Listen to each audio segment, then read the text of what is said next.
next video, I will introduce to you the wet and dry core drill bit.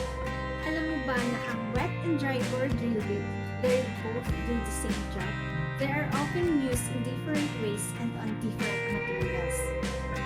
Dry core drill bits are parts that you can operate as is and doesn't require a water coolant. Wet core drill bits are compatible with a larger variety of materials, including harder substances. Always remember that for proper concrete core drilling, a specific drill bit is required along with some accessories.